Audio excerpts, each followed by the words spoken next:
After the 2 years more Joseph spent in prison, Pharaoh had a dream and told it to his butler, who then remembered Joseph. And Joseph was brought to Pharaoh to interpret his dream. As Proverbs 18 verse 16 says, a man's gift maketh room and bringeth him before great men. The power of purpose. For purpose. Come on.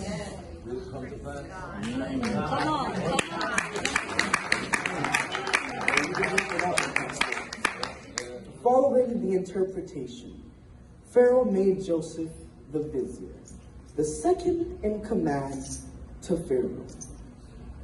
Joseph held on to his purpose and remembered the destiny that God had promised him through his dreams.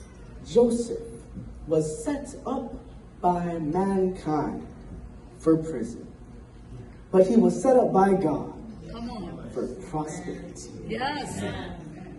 Though he was in prison, though he was locked up, caged, trapped, he did not have a prison mentality.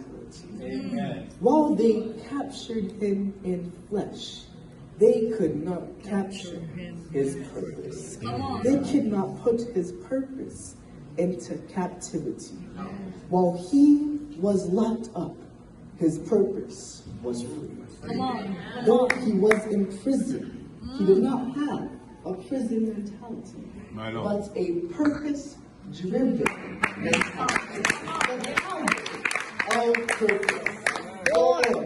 For a purpose. Joseph went from pit at age 17 to prison to the palace at age 30.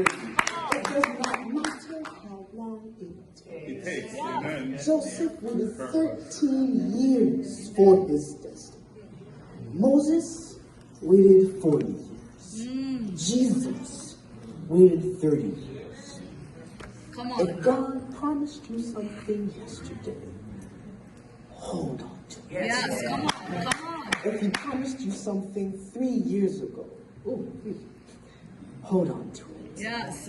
If he promised you something 10 years ago, Hold on to hold on to it. If he promised you something 50 or 60 years ago, hold on to it.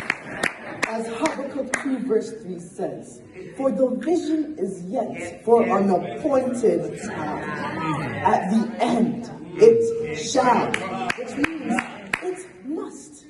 Nothing can stop it. It shall speak and not lie. Though it tarry, wait for it, because it will surely come. It will not tarry. You are born for a purpose. Your purpose cannot die, and your purpose cannot lie. Now, in this dream that Joseph interpreted of Pharaoh, there was 7 plenteous years of feast, and after that 7 years more of famine. And in the 7 plenteous years, the earth brought forth by handfuls. He gathered up all the food in the 7 years were rich in the land of Egypt, and laid the food up in the cities. The food of the field, which was round about every city, laid he up in the same. And Joseph gathered corn as the sand of the sea, very much, until he left numbering, for it was without number. Skipping down to verse 53. And the 7 years of plenteousness that was in the land of Egypt were ended. And the 7 years of dearth, of drought, of famine began to come, according as Joseph had said. And there was drought in all the land. But in all the land of Egypt there was bread.